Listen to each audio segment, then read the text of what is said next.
안녕하세요. 안녕하세요. 빌딩에 관련된 맛있는 이야기 빌실랭의 최종민 팀장. 박세현 팀장입니다. 오늘 저희가 알아볼 동네는 바로 해방촌입니다. 해방촌입니다. 네. 대한독립 만세! 대한독립 만세! 해방촌이라는 이름 어디서 유래가 됐을까요? 뭔가 해방과 관련된 역사가 좀 있을 것 같은데요. 그렇죠. 때는 바야흐로 1945년도 해방을 함과 동시에 이제 이곳에 월남 실향민들이 네네. 이곳에 정착을 하면서 해방촌이라는 이름 하에 여기서 생활을 하시게 된 거죠. 그렇게 되면 거의 70년 가까이 역사가 좀 있는 네. 그런. 거기다가 뭐 한 1950년, 60년대에는 이제 군인들 그리고 용산에 이제 미군 부대 주변 상인들 그리고 이주민들이 다 이렇게 한 곳에 버무러져서 굉장히 다양한 문화를 갖춘 지역이 되어버린 거죠. 네. 지금도 뭐 그 덕을 레트로 감성으로 좀 풀어낸 동네가 되어버렸고요. 사실 그 말씀해주신 레트로 감성에 있는 거리들이 몇몇 있는데 네. 요즘 신조어가 생긴 거 혹시 아세요? 신조어. 레트로 감성이 최근에 이제 젊은 친구들이 찾는다고 해서 네. 뉴트로 감성이라고 뉴트로요? 새로운 트렌드랑 옛날의 레트로 감성이 이제 합쳐져서 이런 신조어가 만들어졌는데 저희가 이제 오늘 소개해드리면서 맛있는 이야기를 해드릴 해방촌이 네. 약간 그런 데 대표적인 상권이라고 볼 수 있습니다. 뉴트로의 대표적인 상권. 예. 자, 제가 조사한 바가 한 가지가 있는데 정말 이게 재밌는 수치예요. 2025년 기준으로 네네. 용산 이가동에 살고 있는 외국인 거주 비율이 약 16%. 꽤 높네요. 거의 주민 6명당 1명꼴로 여기 해방촌에 외국인분들이 거주를 하고 계시는 거예요. 근데 이게 단순한 수치로 보면 16% 하면 이게 높은지 낮은지 모르지 않습니까? 그렇죠. 이게 전국적으로 보면 외국인 거주 비율이 5%고 서울시 한정에서는 이게 이제 2.8% 수준인데 이게 16%라고 하면 거의 꽤 높다라고 판단할 수 있겠네요. 굉장히 높게 외국인들이 살고 계신 거죠. 저희가 이전부터 사실은 관광객 수요가 많이 늘어나고 있고 외국인 유입이 늘어나는 부분을 좀 여러 번 언급을 했던 걸로 기억하는데요. 여기는 약간 거주까지도 이루어지고 있는 그런 동네라고 보면 됩니다. 그렇죠. 그러면 박 팀장님 보시기에 이 해방촌이라는 동네에 가장 어울리는 MD 구성 그리고 뭐 적정한 평당가, NI 이런 수치 또 수치 좋아하시지 않습니까? 저희는 아무래도 중개인이다 보니까 그렇죠. 부동산 중개인의 입장에서 사실은 이런 유행을 떠나서 과연 이런 동네가 투자할 만한 곳이고 혹은 어떠한 말씀해 주셨던 MD 구성이 이루어져 있고 그 또 이 유행이 얼마나 갈 것인가 사실 이걸 또 봐야 되잖아요. 그렇죠. 사실 이제 무슨 길 뭐 경리단길, 가로수길 이런 옛날부터 있던 그런 상권들이 약간 반짝반짝하는 유행 상권이기도 했어요. 그렇죠. 그래서 사실 이런 지금 이제 해방촌이 또 핫할 때 저희가 여기를 한번 들여다보는 것도 참 유의미한 이런 시간일 것 같은데요. 사실 이런 해방촌 지역에 있는 물건들의 특징이 좀 있습니다. 보통은 오래됐다고 말씀하셨잖아요. 그렇죠. 70년의 역사를 가진 그런 이제 좀 옛날 건물들이 많다 보니까 붙어 있는 것들이 되게 많아요. 합벽 또는 맞벽. 맞습니다. 건물 하나가 어떻게든 나눠져서 내 마음대로 건축 행위를 할 수 없는 건물들이 꽤 많거든요. 그렇죠. 사실 그런 건물들을 매입을 한다고 보면은 사실 사놓고선 아무것도 못하는 경우가 많습니다. 즉각적인 뭐 수선과 뭐 신축과 이런 부분보다는 있는 그대로 그냥 활용을 하는 방향으로 가야 된다. 맞습니다. 그래서 사실 이런 구조 상태에서 지금 그 소품업체나 카페 혹은 요즘 그 성수동에 되게 팝업이 엄청 유행하고 있잖아요. 근데 사실 이 해방촌의 또 재밌는 이야기가 뭐냐면 그런 뉴트로 감성에 덧붙여서 팝업이 어떻게 보면 반짝하고 사라지는 건데 그 팝업을 어떻게 하면 지속할 수 있는가를 좀 보여주는 상권이에요. 그 팝업의 지속성을 좀 이제 해보고 있는 동네인데 예를 들면은 코카콜라가 아시잖아요. 저 콜라 엄청 좋아하거든요. 근데 이제 코카콜라가 군데군데 이제 같이 협업을 하면서 그 상권을 좀 오랫동안 유지하려고 하는 노력을 하고 있는 지금 요즘입니다. 좋은 말씀을 너무 주셨는데 그리고 반짝 상권 굉장히 중요하지 않습니까?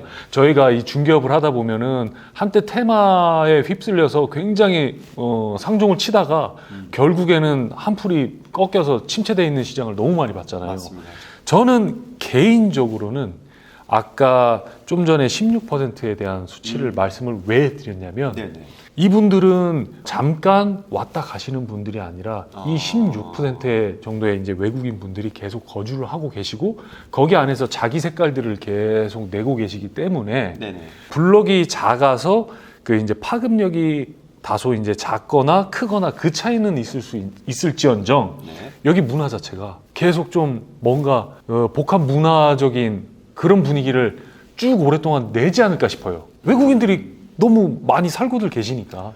또 하필이면 요즘 숙박업이 엄청 핫하잖아요. 그렇죠. 곁들여서 무언가를 만들어내면 참 좋은 지역이라고 볼 수 있겠네요. 그렇죠. 특히나 또 여기가 호선이 아, 예, 맞습니다. 너무 좋지 않습니까? 명동과도 가깝죠? 그렇죠. 네. 내려가면은 명동, 이태원, 뭐 경리단 다 있으니까 네. 너무 좋죠. 예. 그래서 저희가 평당 가격이나 이런 시세 흐름을 조금 봤는데 사실 요즘 핫해졌다 보니까 확실히 그 평당 가격이 꾸준하게 오르면서 거래되는 게 눈에 보이고 있어요. 그렇죠.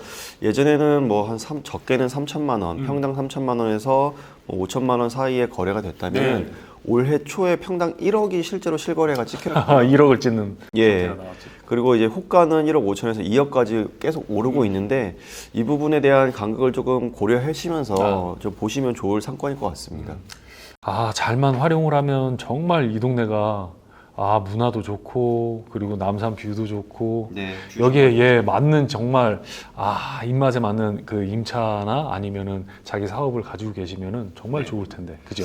맞습니다. 근데 다만 저희가 이제 어떤 사업이나 어떤 목적으로 부동산을 이쪽 해방촌 같은 지역의 핫한 상권에 이제 들어갔을 때 저희가 이제 임대 수익을 또 이제 고려를 할 수밖에 없잖아요. 그렇죠. 근데 사실 2016년도에 네.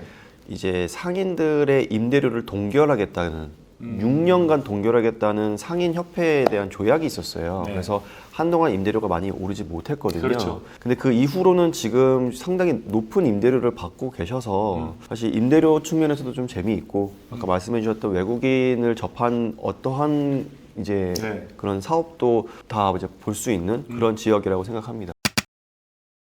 자, 그러면 마지막으로 박 팀장님께서 생각하시는 별점과 네. 그리고 해방촌만의 특이점, 특장점 이런 거 하나만 말씀 주시면.